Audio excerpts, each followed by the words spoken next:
Bonjour à tous et merci de nous rejoindre sur cette table ronde La tech à la conquête de l'industrie. Nos invités pour ce matin, nous avons la chance d'avoir plusieurs intervenants. Vincent Moulenreit, le directeur général de France Industrie. Hervé Gestas, vous êtes le directeur général de cette forge. On a Pierre Dechanville, vous êtes le CEO de Tekin. Et enfin, Grégory Jan, qui est aussi le dirigeant donc, de Needle Concept, mais on y reviendra dans une toute petite minute. Je voulais rapidement resituer. Je m'occupe du hub de BPI France qui accompagne les startups sur un accompagnement opérationnel pour aider donc les startups dans lesquelles nous sommes investisseurs à tout simplement atteindre leurs objectifs et aller plus loin dans le développement, l'opérationnel, le commercial et tous les enjeux que peut avoir besoin une startup une fois que nous avons investi du cash. On a beaucoup de startups, de plus en plus de startups industrielles et autour de cette industrie, on a vu le besoin et comment la tech a pénétré l'industrie et comment l'industrie a besoin de la tech, comment l'un a besoin de l'autre et l'autre a besoin de l'un. Et donc, c'est ce qu'on appelle le Tech in Fab. On a la chance, avec notre partenaire France Industrie, d'avoir lancé cette plateforme Tech in Fab déjà il y a 6 mois, où on a déjà plus de 7000 acteurs tech, start-up industriels qui sont référencés et qui permettent soit d'expliquer à quoi sert finalement l'innovation, bien qu'ils le sachent, mais en tout cas comment on la met en place plus rapidement pour certains industriels de plus petite taille, peut-être TPE, PME, et enfin, surtout, d'avoir des cas d'usage très précis et pratiques en la matière.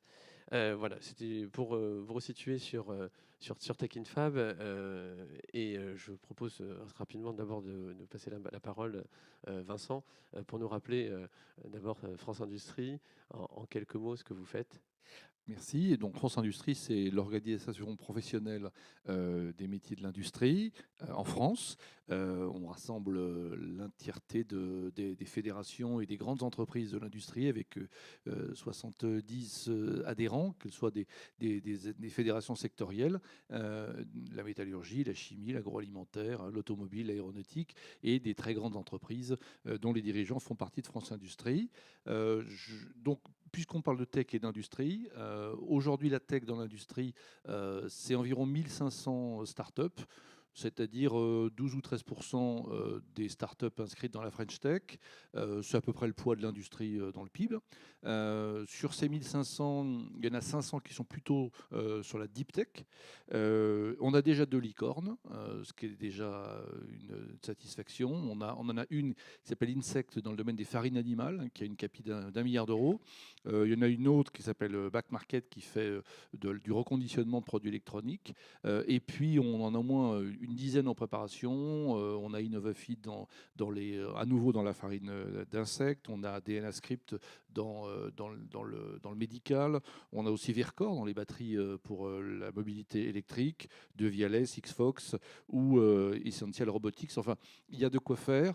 Et l'objectif, c'est de transformer ces startups industrielles et très technologiques en usines. L'objectif qu'on a avec le gouvernement, c'est de créer plusieurs dizaines d'usines grâce à ces startups industrielles dans les 5 années qui viennent et plusieurs milliers d'emplois associés à ces créations de sites.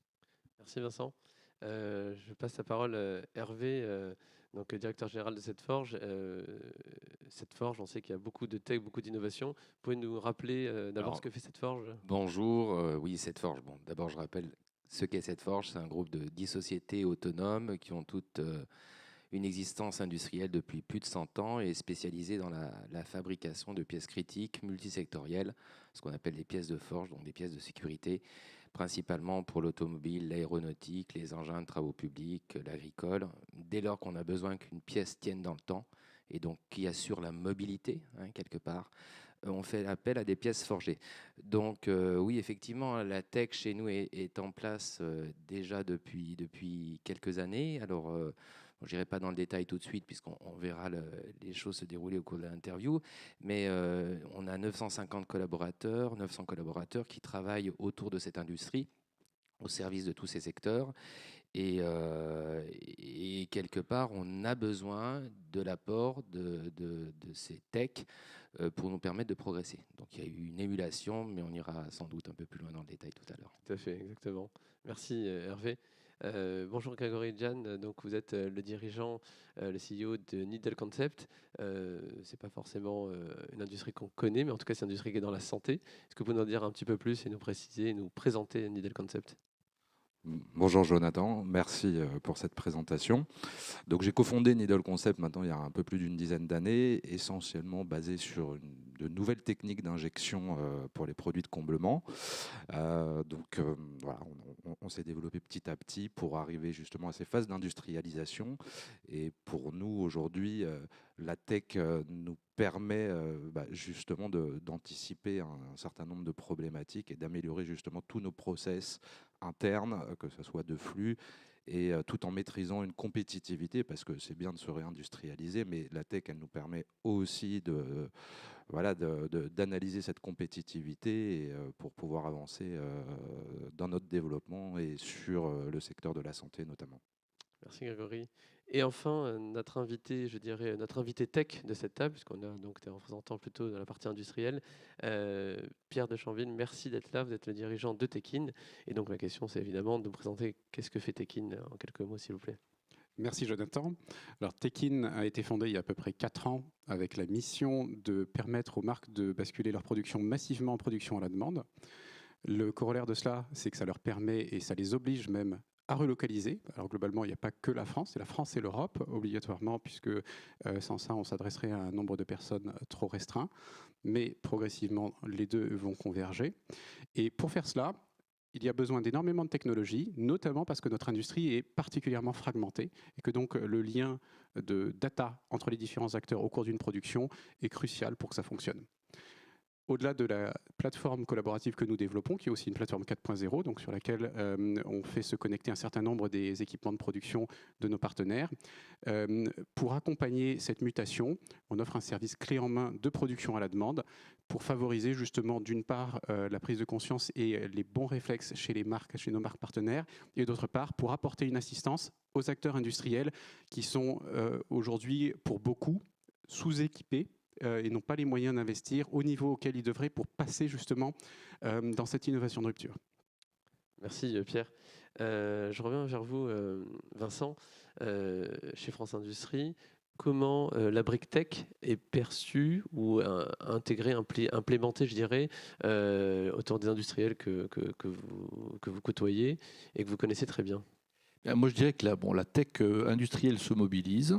L'effet de Startup Nation a gagné le manufacturing. L'objectif, finalement, c'est de mobiliser ces 1500 startups de la tech industrielle autour de l'objectif de la réindustrialisation, de la compétitivité et de la décarbonation. Donc, nous, chez France Industrie, on a modestement développé trois initiatives. L'une avec BPI France, puisque on travaille ensemble, notamment dans la rédaction d'un guide, d'un guide de bonne pratique qui permet de mieux encadrer les relations entre les grandes entreprises et les startups de l'industrie, sur le plan des partenariats technologiques, commerciaux ou même stratégiques et capitalistiques. On a déployé nous-mêmes notre propre club et accélérateur interne qu'on appelle Tech Factory, qui rassemble maintenant une vingtaine de dirigeants de la tech industrielle pour travailler ensemble sur tous les freins finalement au développement et à l'accélération. Et puis on a demandé aux grandes entreprises, il y en a 46 chez France Industrie, de s'engager auprès des startups de la tech industrielle, et on en a 28 qui ont signé un manifeste de coopération et d'engagement sur l'accélération. Donc ça porte sur finalement une génétique commune qui est basée autour de l'innovation, notamment l'innovation de rupture, le disruptif, qui porte bien sûr sur l'innovation produit. On a des techs industriels sur le vaccin, sur l'automobile, la mobilité verte, sur l'alimentation, sur la chimie, mais aussi qui porte sur le process, parce que ce qui est important, c'est de faire rentrer la tech dans le manufacturing, et ça, c'est important pour développer l'industrie du futur, l'industrie 4.0, peut-être peut-être même demain l'industrie 5.0. Donc c'est pour ça moi je salue l'initiative de BPI de sa boîte à outils Tech Infab. Et puis aussi on a encouragé les filières industrielles à s'organiser autour de la tech. Et donc maintenant une 19e filière industrielle qui s'appelle la filière des solutions pour l'industrie du futur, qui s'est créée au sein du Conseil national de l'industrie. Et cette filière, elle a développé une plateforme dont on reparlera, une plateforme interactive de business entre les offreurs de solutions made in France, dans des solutions digitales bien sûr, et les porteurs de projets industriels. Merci Vincent. Vous parliez au début là, de compétitivité. Du coup, je me retourne un petit peu vers vous, Pierre. La compétitivité dans l'industrie du textile, c'est un enjeu, je dirais presque majeur depuis ces derniers temps. Comment ça a été perçu? Est-ce que c'est ça qui a donné la dynamique à Tekin de se lancer? Qu'est-ce qui a nourri la conception, l'idée de l'innovation? Est-ce qu'elle vient des besoins de l'industriel qui a été exprimé, ou c'est vous qui avez tout de suite apporté cette proposition de service et de valeur? Alors, l'histoire, est toujours multifactorielle, et là aussi, c'est le cas. Il y a un vieil adage dans l'industrie textile qui court depuis des siècles, qui dit la production textile suit la pauvreté. Mais on sait que quand on regarde l'évolution du monde, il y a un moment où il y a une voie de garage. Et donc, on doit changer de paradigme dans cette industrie. Et ça, c'est une chose qu'on peut voir venir depuis 5 ou 10 ans. Beaucoup de gens l'ont préparé. La question était de savoir à quel moment, justement, on allait cesser de ne regarder que la compétitivité du coût horaire humain. C'est ça dont on parle. Et aujourd'hui, beaucoup de facteurs convergent vers cet élément-là. D'une part, on va dire un nivellement des SMIC qui se fait avec une dynamique dans le monde, qui se fait avec une dynamique de plus en plus forte. D'autre part, l'accessibilité à des technologies qui rendent ce paramètre moins prépondérant dans notre écosystème. Et enfin, en troisième lieu, la prise de conscience de ce que le gaspillage est une mauvaise chose. Et c'est là où on en revient assez naturellement à la production à la demande. Ça fait sourire beaucoup de gens quand on parle de ça, mais les bons principes de nos grands-mères ont été oubliés pendant un petit moment. Et produire des gros batchs qu'on ne va pas vendre est tout simplement extrêmement coûteux, au-delà de l'aspect philosophique. Et donc, si on met en parallèle les nouvelles ressources que l'on trouve et tout le gâchis que l'on a fait autrefois, il y a une équation totalement nouvelle qui se dessine aujourd'hui pour cette industrie. Donc, c'est ça le moteur de l'ensemble de nos partenaires pour commencer à travailler avec Tekin, pour envisager sérieusement et économiquement de la production à la demande et donc de la relocalisation. Ça se fait moins par, je dirais, l'atmosphère générale environnementale des clients finaux que par la prise de conscience de ce que, de toute façon, on va dans le mur comme ça économiquement et qu'il faut agir. Et alors, juste peut-être pour illustrer, est-ce qu'on peut parler de vos clients? Qui sont vos clients et comment eux aussi intègrent du coup cette tech ou cette techno au sein de leur cœur métier qui finalement est la vente de textiles? Qui sont-ils et comment ils intègrent ça? Alors, nos partenaires sont, on va dire, de deux grandes familles, des marques et des ateliers ou des acteurs de la production, des fabricants de matières. L'ensemble de la chaîne est quand même beaucoup tiré par les marques, c'est de là que viennent les ressources.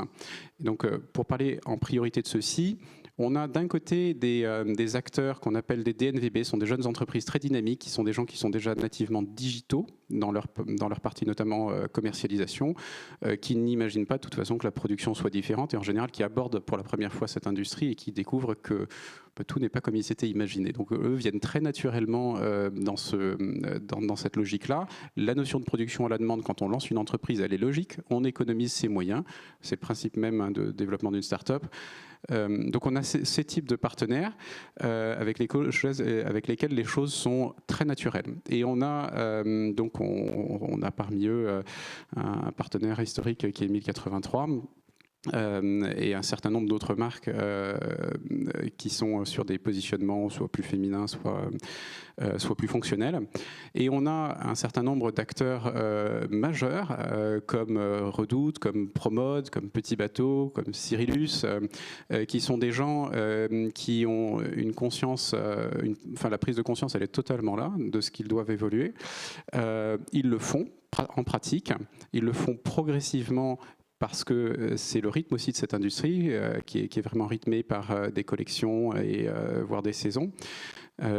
Ils acceptent ils doivent en fait, dans ce process-là, repartir du positionnement qu'ils ont adopté lorsque la production s'est délocalisée il y a une trentaine d'années, qui était très commerciale et très créative, pour la recompléter par le savoir-faire industriel, pour pouvoir le prendre en compte. Et c'est exactement ce développement qu'on fait. On en vient même parfois avec ces marques-là, déjà aujourd'hui, à parler de design to cost, qui sont des notions, ou d'éco-conception, qui sont des notions en fait qui ont totalement disparu du design pendant des années et qui reviennent aujourd'hui en force et qui vont énormément favoriser la relocalisation et la technologisation, si ce n'est pas un néologisme trop fort, de cette industrie. Merci Pierre. Grégory, je me tourne vers vous sur les enjeux donc, de Needle Concept. En quoi la problématique, je dirais, ou l'importance de la souveraineté dans ce domaine de la santé a été moteur dans la fabrication de vos aiguilles? On a tous suivi ce qui s'est passé ces 2 dernières années à travers les médias. Donc, nous, ça c'était un projet qu'on travaille depuis un certain nombre d'années. Donc, ça nous a permis. On est à la base dans un secteur d'activité qui est plus un métier de niche, où on n'a pas besoin d'avoir des capacités de production ultra importantes. Et on a toujours eu la volonté de sortir de cette niche et d'anticiper justement la réindustrialisation, la relocalisation de cette production, puisque c'est vrai que ce soit en France ou même en Europe, il n'y a pas une très grosse industrie en termes de production d'aiguilles pures, je parle. Et donc on va surtout à l'international et on importe essentiellement ces produits. Donc on a toujours eu ce désir de relocaliser, avec des volumes évidemment beaucoup plus importants à traiter, pour rester aussi compétitif. Et pour en revenir justement à cette tech-là, c'est justement ça qui nous permet d'étudier cette compétitivité et de la maintenir, parce que c'est bien beau de vouloir relocaliser, être souverain, mais derrière, lorsqu'il n'y a pas d'événements un peu historiques, comme on les vit en ce moment, il faut aussi continuer à faire tourner l'industrie. Et si vous n'êtes pas compétitif, il n'y a pas de secret, on ne vous fait pas de cadeau non plus. Donc voilà, certes, il faut ramener de la souveraineté dans des domaines assez stratégiques, comme des aiguilles. On aura toujours besoin d'injecter des solutions médicamenteuses ou autres. Donc voilà comment nous on en est arrivé là en tout cas, et comment la tech est au cœur du sujet pour nous, puisqu'elle nous permet d'analyser, d'étudier justement toute la data qui sort de toutes ces années d'expérience pour arriver à une usine, à une production qui reste dans la compétitivité et sur lequel on peut travailler aussi sur le rayonnement à l'international de la France et de notre savoir-faire. Merci Grégory. Hervé, du côté de la marque employeur, et dans quelle mesure, je dirais, l'innovation a aidé ou a poussé à améliorer, à travailler l'attractivité dans votre secteur? Et je pense que vous pouvez nous en dire. Clairement, on part du concept qu'aujourd'hui, l'industrie n'est pas forcément sexy. Ce n'est pas ce dont on parle dans les classes d'école d'ingénieurs. Tout le monde est orienté un peu tech et start-up. Donc il est évident qu'il faut qu'on s'adapte aussi à cette approche, et il faut surtout qu'on développe une marque employeur qui fait état de l'évolution de l'industrie avec ces nouvelles technologies, l'évolution vers ce qu'on appelle l'industrie 4.0 ou la Smart Factory. Et il faut clairement faire comprendre à la fois à nos salariés, parce qu'il est important également de conserver ces talents et de leur donner un peu de fierté, un peu d'envie d'être dans cet univers industriel, d'une part.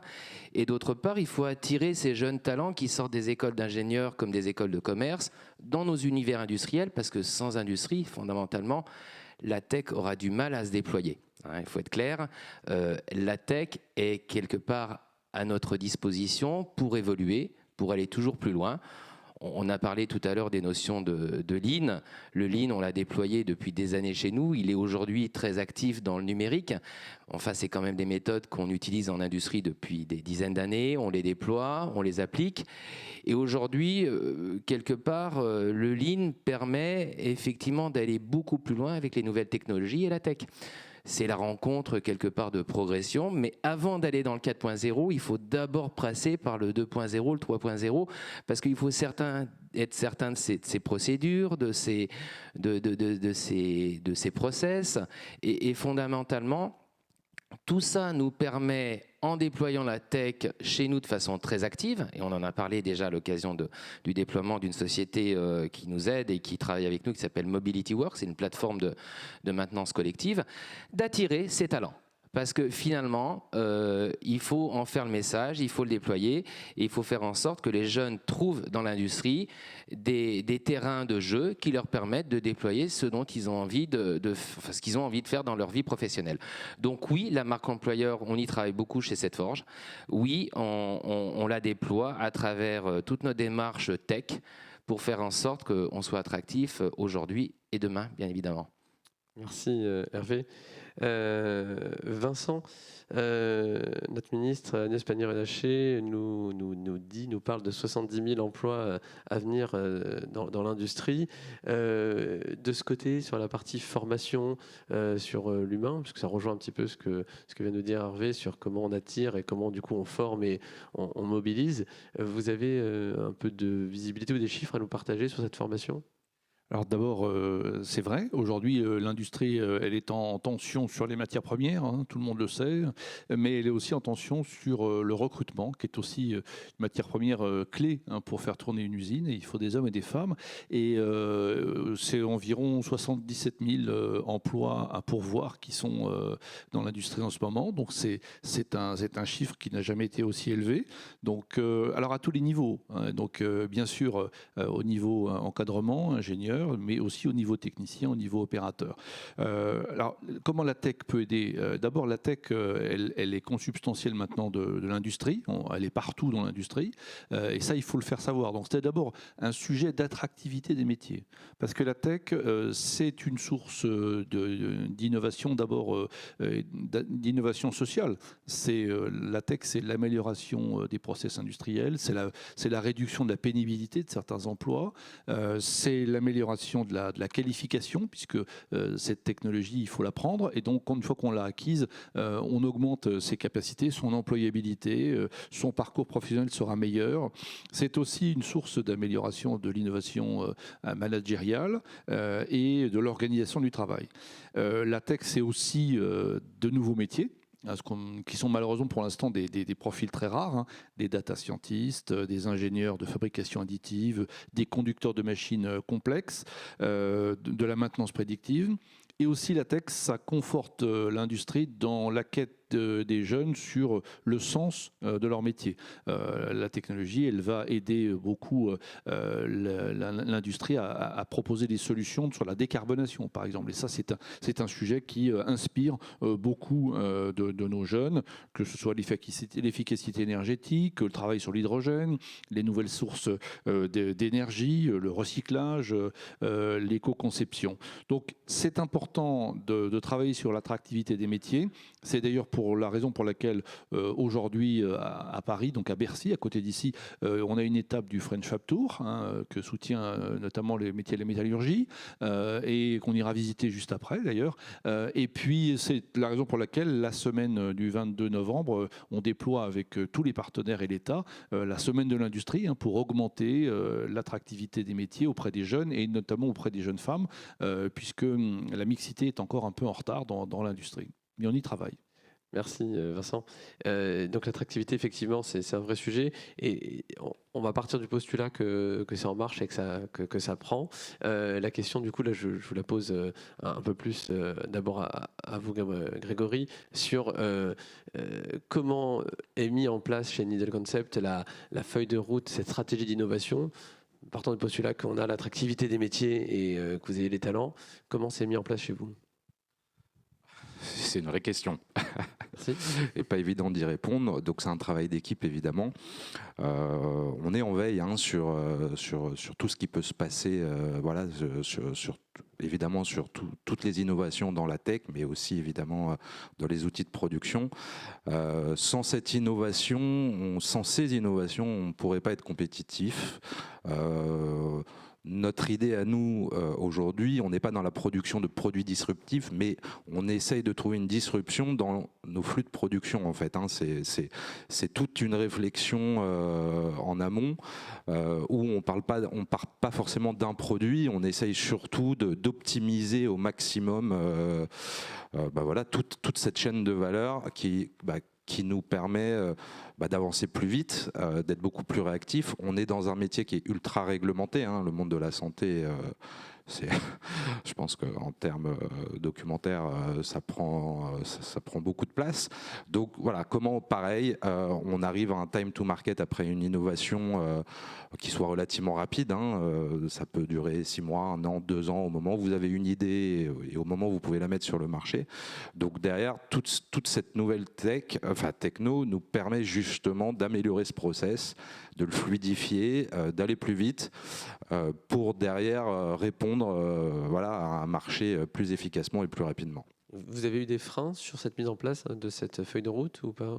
Comment ça les freins en général, ils sont essentiellement financiers, puisque voilà, c'est de la nouvelle tech, donc c'est de la nouvelle techno. Avec, si avez-vous eu des aides région, France, Europe pour y parvenir? Alors, on a la chance maintenant, voilà, que c'est plus ou moins officiel. On a la chance d'être ultra soutenu. On a candidaté justement un appel à manifestation d'intérêt au niveau du volet national. Et voilà, c'est vrai que pour nous, le plan de relance a été un formidable accélérateur dans notre développement, puisque grâce au soutien justement de l'État, ça nous permet voilà, d'accélérer notre diversification. Et d'accélérer notre processus de ramener un peu de souveraineté dans le domaine des aiguilles, notamment en France et en Europe. Ouais. Et juste pour finir, du coup, sur quel type de métier vous envisagez de travailler avec des startups? C'est ça qui serait intéressant de partager aujourd'hui. Sur toutes les fonctions support concrètement aujourd'hui, que ça soit au niveau RH, que ça soit au niveau légal, que ça soit au niveau ERP aussi, il y a des formidables technologies qui sortent, donc ça aussi c'est pas évident parce qu'on est toujours au courant de tout ce qui va arriver, donc on est un peu frustré parce qu'on aimerait être à l'étape d'après, on aimerait, mais ça va tellement vite que voilà, ce sont des décisions, des arbitrages à faire qui sont pas forcément évidents. Ça bouge tellement que derrière, voilà. Donc, mais effectivement, toutes les fonctions support aujourd'hui sont dans la tech et nous permettent justement, voilà, comme disaient mes collaborateurs, d'intervenir dans le social au niveau RH. Voilà, comme tout industriel, ce que vous disiez tout à l'heure, c'est pas un métier ultra attractif au départ, hein, initialement. Donc comment vous faites venir vos talents chez vous? Donc voilà, ce sont des outils qui nous permettent d'assurer une attractivité, qui nous permettent d'assurer une pérennité aussi de nos équipes. Donc voilà, mais effectivement, elle appartient absolument, elle intervient partout. Merci Grégory. Et donc du coup, je voulais aller toujours sur ma question de la stratégie d'innovation, la feuille de route, comment elle a été mise en place chez cette forge, puisqu'on le disait un peu en intro tout à l'heure, l'innovation c'est quelque chose que vous regardez, que vous avez déployé. Vous pouvez nous dire un petit mot? Alors, fondamentalement, je crois que l'être humain a envie d'innover, naturellement. Donc je crois que quand on est convaincu de ce concept, qu'on soit dans l'industrie, qu'on soit ailleurs, il faut juste donner les moyens aux gens de pouvoir innover. Donc en l'occurrence, c'est une question de culture et c'est une question d'ADN. Donc nous, on est forgerons, quelque part une activité traditionnelle qui existe depuis plus de 100 ans et qui va sans doute exister encore pour les 100 prochaines années, j'espère, parce qu'elle est essentielle à la mobilité des gens, comme j'ai dit tout à l'heure. Mais il faut juste, et nous on est un peu un animal hybride parce qu'il y a des sociétés autonomes, agiles, avec des patrons à la tête de sociétés à qui on donne la possibilité de pouvoir être innovant. Donc c'est vraiment une culture qui a été distillée auprès de nos patrons en leur disant « oui, vous avez la possibilité demain de pouvoir être innovant. Oui, vous faites des pièces traditionnelles, oui, vous servez des secteurs traditionnels, mais s'il vous plaît, la seule chose qu'on pourra vous reprocher, c'est de ne pas être innovant. » Donc tout ça, ça génère quand même une émulation. Il y a 10 sociétés, il y a 10 patrons qui ont juste envie d'innover et qui échangent et qui, quelque part, vont créer un mouvement commun d'innovation. Donc ça, c'est déjà le démarrage de la feuille de route. Une fois de plus, culture, ADN. À partir de là, On va explorer des pistes et il est vrai que les startups et cet esprit innovant vient bousculer peut-être certaines règles d'industriels, mais en même temps c'est bien parce que ça nous permet d'évoluer. Et tout ça, il faut se donner la structure qui permet de devenir un terrain de chasse pour les startups, parce qu'on est extrêmement sollicité chez Setforge, et juste de pouvoir essayer. Donc il faut avoir cette volonté d'aller de l'avant dans l'innovation, créer un climat de confiance par rapport à l'innovation, créer justement des évangélistes au sein de la société et permettre aux startups qui nous entourent de pouvoir avoir un terrain de jeu. Donc c'est fondamentalement ce qu'on déploie depuis plusieurs années. Je vais un cran plus loin puisqu'on connaît Mobility Work. On avait eu l'occasion d'échanger à l'époque sur Tech in Fab pour venir témoigner donc de tout ce qui est maintenance prédictive et ce qui était mis en place. Donc c'est une spin-off de vos métiers. Et à part ça, donc l'innovation, on en parle. Qu'est-ce que vous avez à faire en plus? Quel a été le ROI, je dirais, de toutes ces initiatives innovantes que vous avez déployées pour juste résumer, hein, Mobility Work, c'est une aventure extraordinaire qui a été inspirante pour l'ensemble de notre société. Le ROI là-dessus, c'est quand même 50% de gains en termes de temps de maintenance, 10% de productivité, enfin de disponibilité machine supplémentaire. Quand on sait ce que coûtent les machines dans notre univers, c'est loin d'être négligeable. Donc, mais en même temps, il ne faut pas toujours raisonner purement financier et purement ROI, parce qu'il y a une vraie culture de l'innovation derrière. Comme on l'a dit tout à l'heure, c'est de l'attractivité, de talent. Et ça ne se quantifie pas. Ça, on a du mal à mettre un chiffre. Oui, j'ai des jeunes talents qui coûtent plus cher ou qui valent mieux que d'autres talents. Donc, le ROI, oui, c'est des éléments qu'on utilise tous les jours dans notre univers, qui font partie de nos références. Mais une fois de plus, si on limite l'innovation au ROI, on ne sera peut-être pas suffisamment innovant. Donc, oui, on a un ROI qui est attendu par rapport à l'innovation qu'on met en place pour améliorer nos procédés, pour améliorer nos standards. Mais à côté de ça, ce n'est pas ce qu'on attend de notre démarche. Notre démarche, comme je l'ai dit tout à l'heure, a été fortement inspirée par le succès de Mobility Work au sein de notre entreprise. Ça nous a permis d'aller beaucoup plus loin. Alors, où on en est aujourd'hui? On a créé au sein de Setforge le Lab, donc le Lab, qui est aujourd'hui un outil chez nous qui nous permet, plutôt que de se dire chaque société va essayer quelque chose et va développer sa propre innovation, quelque part, venez chez nous, venez au lab, venez tester les solutions innovantes que vous pouvez apporter à l'industrie. On va taper un peu dans le ballon, on va voir si ça fonctionne, et si ça marche, on va le déployer. Donc effectivement, aujourd'hui, on a des startups autour de nous qui sont venus dans le lab de Setforge, qui ont été effectivement en proximité avec nos ingénieurs recherche et développement, et qui nous permettent aujourd'hui de développer leurs solutions au sein de nos différentes entreprises. C'est quelque chose qu'on utilise bien évidemment au sein du groupe Setforge, dont on voudrait faire aussi la promotion sur notre écosystème local, parce qu'on a tout intérêt également à développer cette philosophie avec nos sous-traitants. Aujourd'hui, c'est très bien pour Setforge, mais est-ce que nos sous-traitants sont au même niveau? Est-ce qu'on peut échanger avec eux dans le même esprit? Et ça, c'est aussi un terrain de jeu qu'on met à disposition de nos partenaires, de nos sous-traitants. Il y en a quelques-uns qui nous suivent, et tant mieux, parce que c'est ce qu'attendent nos clients. Donc ça, c'est un premier exemple. Il y a un deuxième exemple, parce que, comme je l'ai dit, la start-up inspire l'industriel. Et donc nous-mêmes, on est dit, pourquoi pas nous-mêmes créer nos propres startups. Donc aujourd'hui, on va travailler dans cet esprit-là. On est dans les matériaux, donc on a une image un peu fab, quelque part. Donc faisons une startup dans la fab. Donc aujourd'hui, on travaille sur les matériaux de demain, qui sont déjà déployés dans des secteurs comme l'aéronautique. Je parle de fibres de carbone. On a avancé de façon très précise sur un brevet qu'on a déposé chez Setforge, qui s'appelle Epiter, le projet chez nous. Et ce brevet a été déposé il y a près de 10 ans. On avait quelques limites techniques à le déployer. On s'est mis en proximité. Alors, malheureusement ou heureusement, on a trouvé une start-up en Suisse qui nous a permis d'aller beaucoup plus loin dans la démarche industrielle.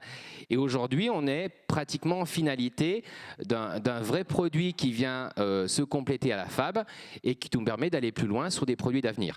Ça, c'est le premier exemple. Deuxième exemple, c'est la tech, où là aussi, on crée notre propre start-up en tech, puisqu'on a, comme j'ai dit, un plateau de société qui nous permet d'essayer plusieurs solutions. On a cette volonté d'aller beaucoup plus loin dans la digitalisation et la numérisation de nos entreprises. on développe aujourd'hui un concept chez nous qui s'appelle Diapason, qui est commercialisé quelque part déjà au sein de nos entreprises et au sein de partenaires, qui nous permet d'avancer sur des systèmes de MES, sur tout un tas de systèmes de support, d'amélioration de standards et de maîtrise de ces process de fabrication. Et là, on a une équipe choc, mode start-up, de 10-15 personnes et qui fonctionne. Et donc voilà, ça nous permet d'avancer. Et puis bien sûr, on a beaucoup d'autres projets dans les poches et qu'on sort au fil de l'eau, voilà, en fonction du temps et de l'énergie qu'on a. Merci beaucoup Hervé. Et on voit la force de l'innovation, en tout cas chez Setforge. Il y a ce côté un petit peu méthode Lean, j'en dirais avant la méthode Lean officielle, que vous faites déjà avec pragmatisme et nécessaire. Du coup, sur cette question un peu finalement de Lean, je regarde Pierre sur le Lean Manufacturing. C'est un sujet puisque vous produisez à flux tiré en fonction des besoins de vos clients. Comment, on avait un petit peu parlé de ça au début, comment les clients ont reçu ça et à quel point ils ont eu besoin de développer cette techno, cette méthode de fabrication et de production? Alors, le lean manufacturing, c'est très très vaste et je ne voudrais pas dire de gros mots pour tous les industriels qui nous entourent, qui en connaissent toutes les subtilités. Aujourd'hui, il est utilisé dans beaucoup de domaines et nous en utilisons, nous en appliquons à l'ensemble de la chaîne une partie avec conviction et la totalité évidemment dans les productions que nous faisons nous-mêmes.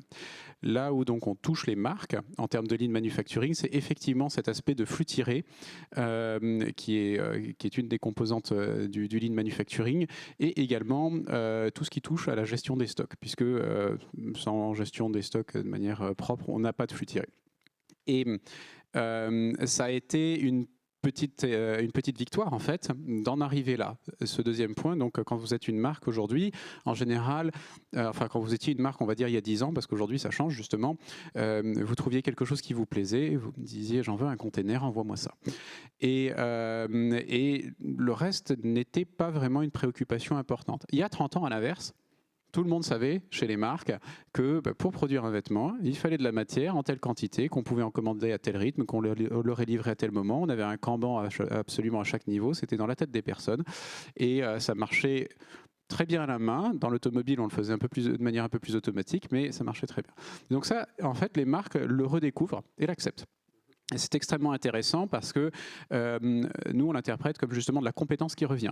C'est quelque chose qui est essentiel et c'est justement par étapes comme ça. Donc vous comprenez, la marque met le nez dans le lean manufacturing et dans la production au global par le biais des approvisionnements qu'elle est obligée de prévoir.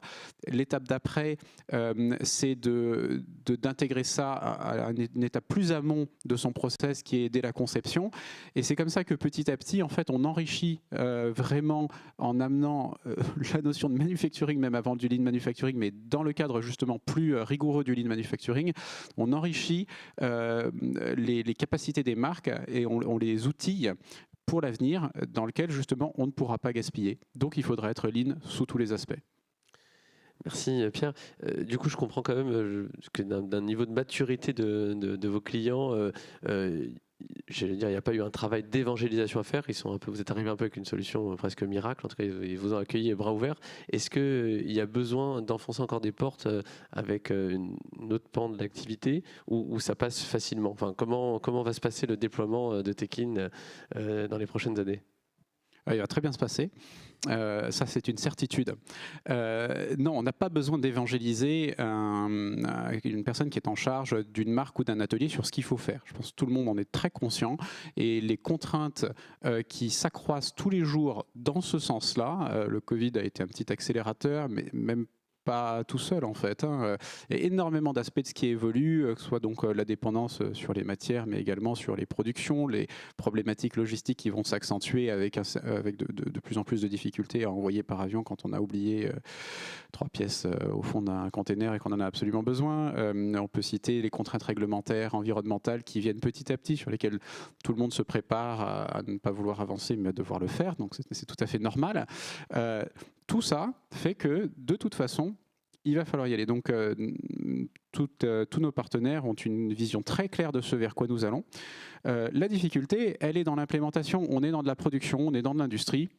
Vous le savez bien, on parle d'hommes et de femmes, on parle de matière, on parle de choses qui peuvent se perdre, se casser, qui coûtent, et ce dans un contexte dans lequel, depuis, je pense, le 19e siècle, les gens ont l'habitude de regarder en bas de la ligne leur note d'achat. Et c'est là où, en passant en production à la demande, on arrive à changer un petit peu cette vue-là. J'appréciais bien tout à l'heure la remarque qui était tout ne se mesure pas en ROI, je rajoute économique ou financier. En fait, l'efficacité, le ROI sur l'efficacité d'une personne, on a beaucoup de mal à le calculer. Je pense que ce sera le cas encore pendant un bon moment. Et il y a des choses même encore beaucoup plus accessibles que l'on voit dans ce domaine-là. C'est tout simplement la rentabilité globale d'une production. La rentabilité globale d'une production, elle se fait dans le jeu entre ce que l'on a vendu et ce que l'on a produit. Ce n'est pas uniquement ce que l'on a produit. Donc c'est bien les bases de la production à la demande. Mais dans cette fibre-là, il y a énormément de gisements de valeur. Et pour aller chercher ce gisement de valeur, ça implique justement que le commercial, la création et l'industrie se rapprochent un maximum, alors qu'on on a eu plutôt tendance à les séparer au cours des 30 dernières années. Et sur la question, alors c'est un peu, je dirais, complémentaire, là on est sur c'est une industrie qui est relativement polluante, mais on a besoin de le faire, on n'a pas le choix, en tout cas de fabriquer du textile. La promesse par rapport à une politique, je dirais, RSE, avec une prise de conscience impact, ça a été notamment évidemment un argument. Et comment vous avez pu, pour le coup, mesurer ce bénéfice? Est-ce que vous avez quelque chose à nous partager là-dessus? Oui, c'est très simple. Quand vous ne produisez pas un vêtement, que vous ne jetez pas, eh bien, vous avez économisé pas mal de carbone. Et c'est aussi simple que ça. Quand vous n'êtes pas obligé, alors ça c'est l'aspect le plus évident, donc nos marques bénéficient d'un impact carbone très fort chaque fois qu'elles réduisent leur résiduel, et également chaque fois qu'elles n'ont pas besoin de vendre un vêtement en solde, parce que le vêtement vendu en solde n'est pas nécessairement un vêtement souhaité. Potentiellement, c'est même de la destruction parfois d'image de marque. Je sais qu'il y a les deux théories et les deux peuvent être valables dans un certain nombre de domaines, mais historiquement, on n'a pas toujours fait la part des choses entre ce qui était subi et ce qui était réellement voulu, entre ce qui était bénéfique et ce qui était destructeur de valeur. Donc aujourd'hui, on a une analyse beaucoup plus fine de cet aspect-là, notamment parce qu'on n'est plus obligé de le faire. Donc quand on n'est pas obligé de faire des soldes, on voit l'impact réel des soldes, comme quand on n'est pas obligé de vendre la taille 38 parce qu'on en a commandé 500 et que malheureusement il n'y a que 300 personnes qui nous en ont acheté. On se rend compte que finalement il y a moins de gens qui veulent acheter la 38 que ce qu'on avait prévu à l'origine, et que donc la répartition des tailles n'est pas ce qu'on pensait. Oui, le monde n'est pas une gaussienne, c'est une chose qu'on a découvert dans la mode également. Merci Pierre. Vincent, sur cet enjeu finalement de responsabilité environnementale, qu'est-ce que vous constatez auprès de vos partenaires industriels? Est-ce que c'est quelque chose qui est pris en compte? Comment c'est pris en compte et quelles sont les actions, je dirais? Évidemment, ça c'est sûr que la transition écologique, c'est un défi qui s'impose à l'industrie comme à l'ensemble de l'économie. Les industriels sont extrêmement engagés sur cette transition. La preuve, c'est qu'on a décarboné déjà 50% de l'industrie. Disons qu'on a réduit, les industriels ont réduit de 50% leurs émissions de gaz à effet de serre depuis 1990. C'est déjà une étape très très importante. On ne le sait peut-être pas, mais on produit en France l'euro de PIB le moins carboné d'Europe et probablement du monde. Donc la France est un champion de la production décarbonée. Alors on ne va pas s'arrêter là, on va continuer, d'abord parce qu'on est de plus en plus conscient de ce défi, qu'on est très poussé par la réglementation française, qui est d'ailleurs une des plus contraignantes du monde dans le domaine écologique. Je pense que la France n'est pas du tout en retard, ni en fiscalité écologique, ni en réglementation environnementale. Faut d'ailleurs savoir jusqu'où aller trop loin, parce qu'à un moment donné, on peut mourir d'avoir été les plus exemplaires. Donc on a quand même des concurrents en Europe, dans le monde, et il est important de bien voir la préservation de la compétitivité française. Alors sur ça, oui, il y a cette volonté décarbonée. Et alors, je pense que la réindustrialisation, c'est une façon de décarboner, hein, puisque ce qu'on produit en France, c'est d'autant moins que l'on n'importera pas. Or, on sait que ce qu'on importe de l'étranger, tous les produits finis que l'on importe sont extrêmement riches en carbone, beaucoup plus que s'ils étaient produits en France, on le sait, ne serait-ce que par le transport, mais aussi par le contenu RSE, qui est beaucoup plus médiocre dans nos importations lointaines, notamment en dehors d'Europe. Donc, la décarbonation, c'est vraiment un défi important. L'industrie est d'autant plus au cœur de la décarbonation. Elle est concernée puisqu'elle est émettrice pour une partie de ces usines qui sont encore émettrices. Il y en a peut-être une trentaine encore en France de grosses industries qui sont émettrices, qu'on connaît très bien et qui ont déjà une trajectoire très normée de réduction d'émissions. Mais aussi, c'est l'industrie qui détient toutes les solutions technologiques, notamment pour répondre aux besoins de la décarbonation, de la mobilité, de l'aéronautique, de la métallurgie, de l'alimentation ou des technologies de l'information. Donc il n'y aura pas de décarbonation de l'économie sans industrie. Et il vaut mieux que cette industrie soit en France, puisque plus on produit en France, moins on émet de carbone. En tout cas, meilleure est l'empreinte carbone de la France. Et c'est ça qu'il faut retenir. Je suis d'accord avec vous, Vincent, merci. Je reviens, Grégory, vers vous. Je crois que sur le lieu de production des aiguilles de Needle Concept, vous avez des choses à nous partager en termes je dirais un petit peu finalement de retour et d'implémentation de l'usine en France. Alors, on a construit ce projet puisque c'est en cours de construction, hein, l'usine n'est pas encore sortie, mais effectivement, on a tenu compte de cette problématique-là. Alors, bon, notre univers, il n'est pas forcément très propre. Le recyclage dans le monde de la santé, il n'est pas forcément très efficace. Pourquoi ? Pour des problématiques de contamination, entre autres. Donc ça ne fait pas partie des grands leviers pour nous, en tout cas dans cette industrie-là. Par contre, effectivement, on a cette responsabilité en tant qu'industriel de mettre dans l'équation, hein, lorsqu'on est au démarrage d'un projet, cette problématique environnementale. Et effectivement, dans notre projet, on en a tenu compte. Donc ça passe évidemment par du photovoltaïque, hein, dans la construction, donc sur toute la toiture pour être le plus autonome possible. Ça passe aussi par de la géothermie notamment, au lieu d'éviter tout ce qui concerne les problématiques de gaz dans la climatisation. Et puis, voilà, on en parlait tout à l'heure aussi, sur la transformation digitale avec le zéro papier.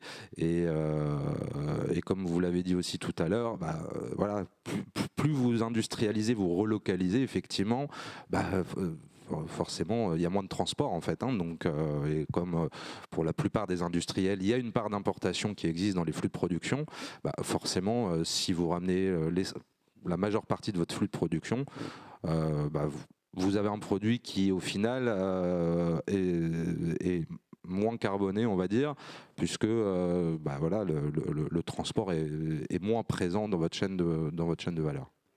Et Hervé, Grégory, je pose la question à vous deux, et chacun peut répondre. Quel conseil donneriez-vous On va être à proximité pour le coup, hein, donc attention, on n'a qu'un micro. Hervé, commencez. Quel conseil donneriez-vous à d'autres industriels qui nous écoutent, qui nous regardent et qui pourront voir cet échange retransmis pour implémenter avec une démarche collaborative tech? Est-ce qu'il y a un conseil, est-ce qu'il y a des prérequis à leur faire passer? Ça revient à ce que j'ai déjà dit, hein, quelque part, c'est une histoire de culture et d'ADN. Il faut avoir la volonté d'être innovant et sortir, être un peu out of the box, hein, comme on dit, et avoir cette volonté d'écouter, et surtout les jeunes, parce qu'il y a cet aspect mentor reversing, hein, qui est important, parce qu'on apprend beaucoup au contact des jeunes, et aujourd'hui, c'est eux qui portent effectivement ces nouveaux messages.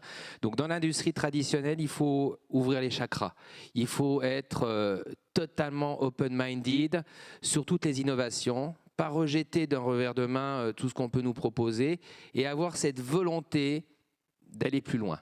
Pas forcément, et ensuite de se donner les moyens d'essayer. se donner les moyens de tester. Moi, j'échange souvent avec des industriels comme nous. On me dit oui, mais qu'est-ce que vous vous embêtez à faire ci, à faire ça? Non, on essaye. Et puis derrière, on a un plateau suffisamment important au niveau de notre entreprise pour pouvoir valider, faire des POC, derrière dire oui, on s'est trompé, on recule. Il faut juste voir assis cette humilité de se dire on est parti dans une direction, on s'est un peu trompé, hop, on revient en arrière, on fait autre chose. Donc ça, c'est du comportemental, c'est de la culture, c'est quelque chose qu'il faut infuser dans notre industrie en France, parce qu'on est toujours, les industriels d'une manière générale, on est toujours fort de ce qu'on a fait. Mais est-ce qu'on est fort de ce qu'on va faire? J'en suis pas certain. Donc il faut vraiment se poser systématiquement ces questions, de se dire, voilà, est-ce qu'il n'y a pas des solutions qui vont m'aider demain? Il faut être curieux, tout simplement. Voilà les conseils que je donne, c'est être humble, curieux et ouvert à toute sollicitation. Merci Hervé.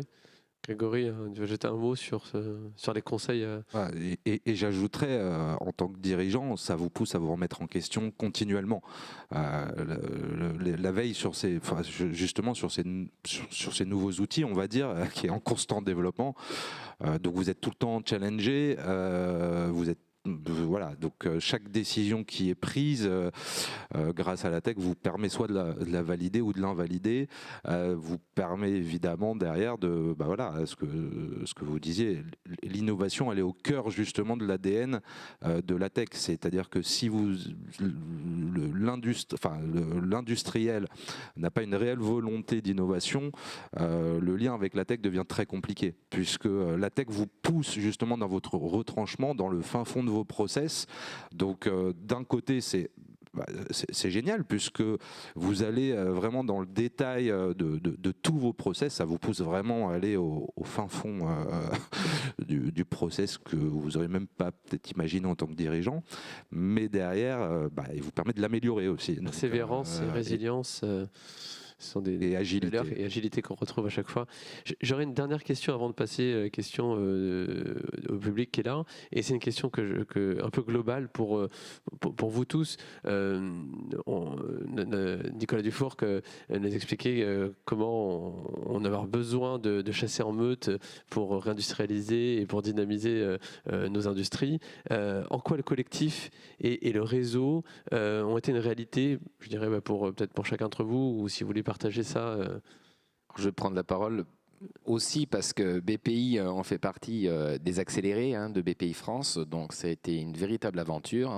Cette forge fait partie de la première promotion des accélérés de BPI France, donc et clairement le résultat est juste extraordinaire parce qu'on s'est rencontrés entre industriels, un peu concentrés dans l'univers automobile, mais en même temps il y a eu une chasse en meute, des échanges d'idées, on a tous progressé, j'en suis convaincu, les uns au contact des autres, et fondamentalement on a besoin de ça en France.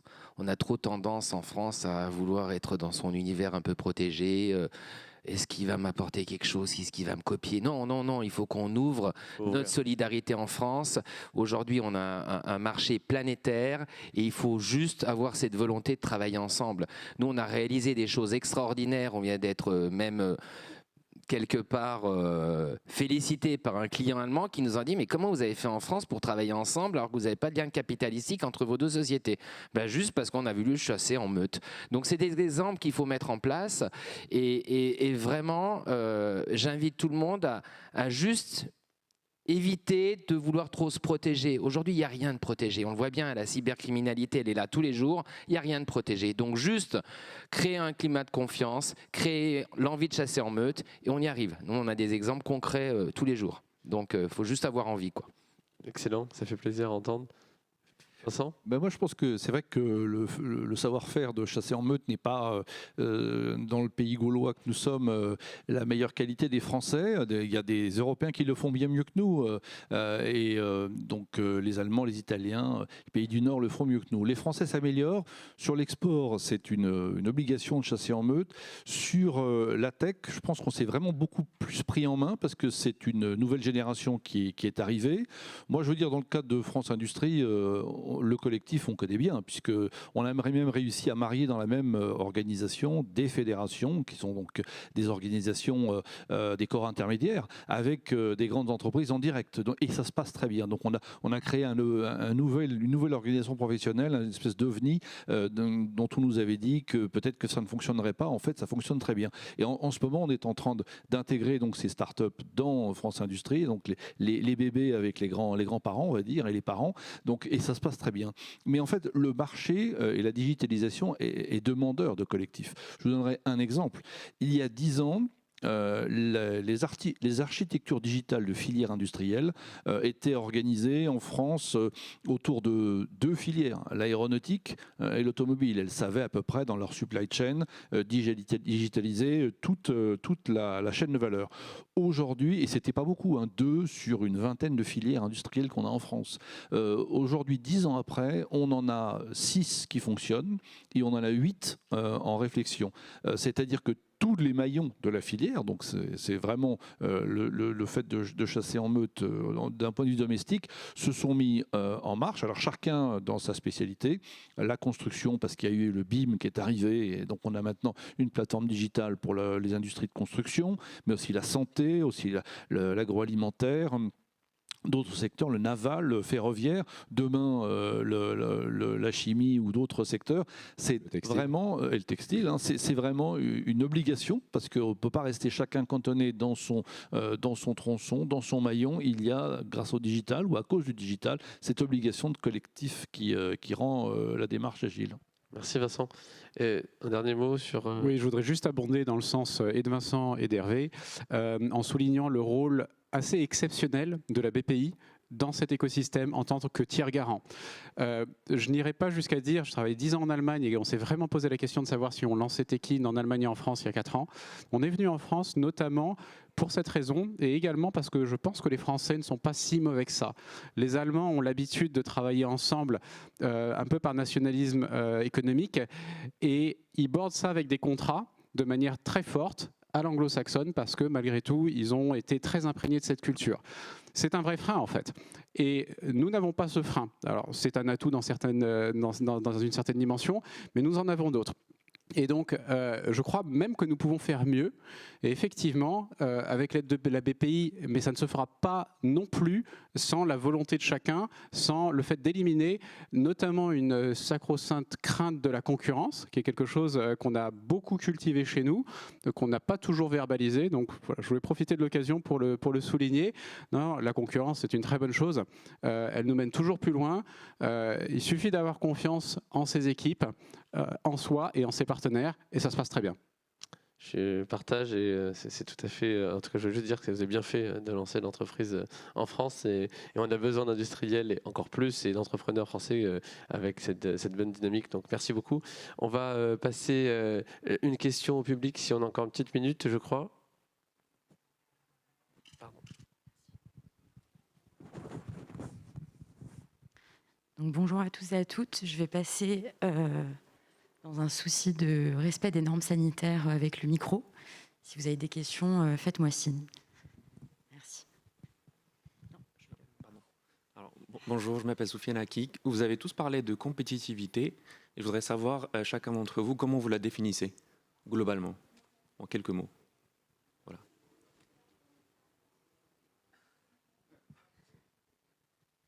Alors la compétitivité, elle est forcément relative, hein, et donc elle se positionne dans un environnement global. C'est propre à chaque industrie ou c'est propre à... Là, on est dans le sujet Tech in Fab. Moi, je parle en tant qu'étiquette Fab. Notre compétitivité, c'est être en mesure de répondre à notre marché de façon cohérente et qui permet à la fois de satisfaire notre client, satisfaire nos salariés et satisfaire nos actionnaires.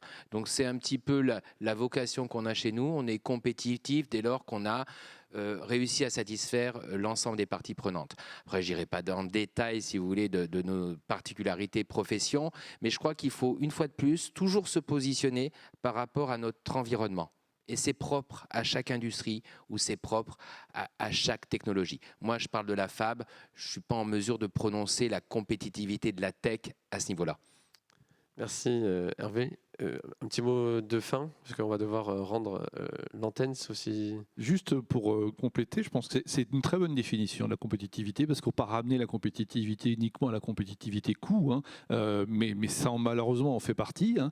Il y a aussi la compétitivité hors coût, et donc la capacité justement de répondre au marché. En fait, être compétitivité, c'est être dans le marché.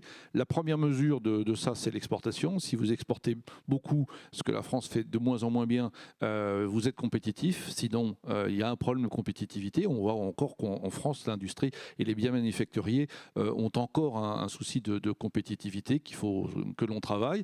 Et surtout, c'est un sujet qui évolue, parce que si demain, la mesure, c'est pas seulement la compétitivité coût en euros, mais la compétitivité coût carbone, là, la France, elle peut redevenir très compétitive, je vous l'ai dit, l'euro de pipe qu'on fabrique en France, il est très décarboné par rapport à nos voisins. Et les plus proches, hein, par rapport à l'Allemagne ou par rapport à la Pologne, dont on sait très bien qu'ils ont une production très carbonée, très compétitive financièrement, mais très carbonée. Donc il faut faire aussi évoluer cette notion de compétitivité et faire rentrer dedans le total cost of ownership, hein, c'est-à-dire le coût du carbone et le coût de la RSE, parce qu'en France, on a des réglementations très fortes, hein, sur la RSE et l'environnement, mais on n'en profite pas assez en termes de compétitivité. On le prend plutôt comme un fardeau que comme une opportunité.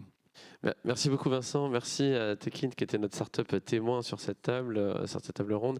Merci France Industrie pour votre intervention, à nos experts filières industrielles santé et autour de la forge, hein, du coup. Merci à vous d'avoir été présents et de nous avoir suivis, et puis je vous dis à très bientôt. Au revoir.